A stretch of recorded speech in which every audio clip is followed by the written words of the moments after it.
गिर गए थे और गिर के उठ रहे हैं और जंग अभी जारी है और वह जंग जारी रहेगी।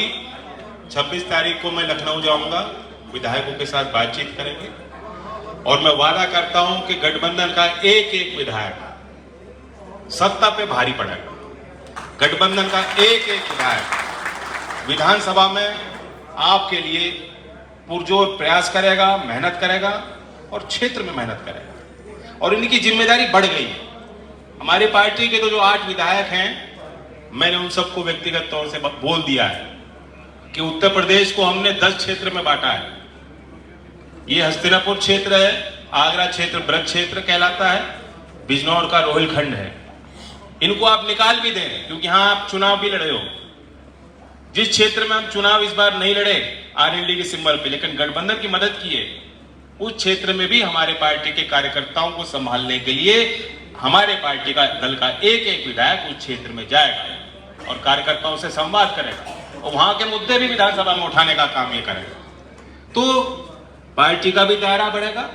गठबंधन के कार्यकर्ता क्योंकि सच्चे हैं, सच्चाई का साथ हमने दिया, हमारा हौसला भी बुलंद रहेगा और जनता की सेवा भी खूब होगी। लेकिन अगली कड़ी है एमएनसी का चुनाव। ये पहली चुनौती है और मैं इसलिए अपील करता हूं कि किसी का कोई व्यक्तिगत कोई रिश्ता हो, खराब हो, अच्छा हो, उससे कोई मतलब, कोई मायने नहीं है, क्योंकि बात मैसेज की है। बात यह है कि संदेश, हमारा कार्यकर्ता आज भी हमारे साथ डट के खड़ा है। गांव में जिसने वोट दी है उसकी होली इस बार फीकी गई है। होली नहीं मनाई लोगों ने, रोष है लोगों के, उन्हें संभालने का काम आप लोग कर सकते हो। बेहतरीन मौका मिल रहा है आपको कि आप गठबंधन के चेहरे सुनील को, जो आपके बीच का व्यक्ति है, राष्ट्रीय लोक दल का समर्पित वर्कर है, इसको आप जिता दोगे तो पूरे उत्तर प्रदेश का कार्यकर्ता खड़ा रहेगा, वो लड़ता रहेगा, जूझता रहेगा, लाठी खानी पड़े लाठी खाएंगे, लेकिन रुकेगा नहीं। तो इसलिए छोटे मोटे मतभेदों को भुला करके सब लोग इस तरह से रणनीति बनाओ और रणभूमि में उतर जाओ जैसे खुद स्वयं चुनाव लड़ाए।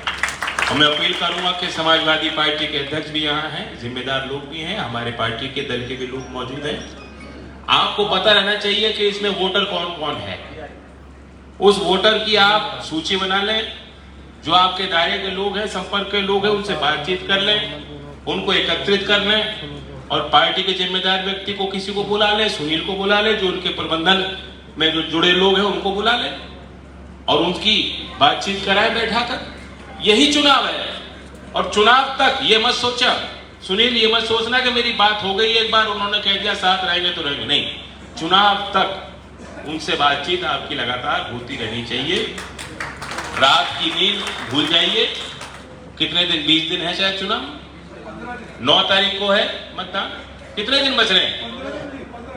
ये बहुत कम समय आपको मिल रहा है और बहुत बड़ा क्षेत्र है। कोई एक जिले का भी चुनाव नहीं है, एक विधानसभा का भी चुनाव नहीं, तो बहुत बड़ा क्षेत्र है। सब लोग सहयोग करो मिलके और सुनील को जिताओ, अपनी पार्टी को जिताओ, गठबंधन को मजबूत करो। और बाकी मुझसे कुछ बुलवाना चाह रहा है, लाठी की दुकान कह दी और क्या कहना चाह रहा है? क्यों तुम तो नहीं सहम रहे? ये कह रहा है कि मुझ पे कोई अनैतिक काम होगा। अनैतिक काम हो रहा है, आपने देखा। और आम आदमी भी नहीं, जो एमएलसी है, जिसका एक प्रिविलेज होता है, जब कभी सदन का सदस्य बन जाता है तो उसकी हाउस की गरिमा होती है, उस हाउस का प्रिविलेज उस व्यक्ति के आचरण के साथ जुड़ जाता है, उस पद के साथ जुड़ा रहता है। और हमने देखा कि एमएलसी दोबारा चुनाव में नामांकन भरने जा रहे हैं और उनके साथ मारपीट हो रही है और पर्चे उनसे छीने जा रहे हैं। छीना झपटी का चुनाव है ये। छीना झपटी से हमें मुकाबला करना है। छीना झपटी से जो लोग काबिज होना चाहते हैं, कब्जा करना चाहते हैं लोकतंत्र पर, उनसे हमें मुकाबला करना है। और सीधे सीधे कह दूं, हमारा तो मुकाबला इन सत्ताधारी सरकार में जो बैठे हैं भ्रष्ट लोग हैं, उनसे हमारा मुकाबला। अगर कहीं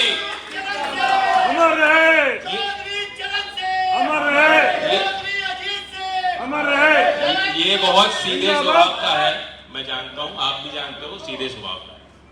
साहब ये वोटों से संपर्क करा दी क्षेत्र में जाकर। वो करेंगे, आप सब करेंगे।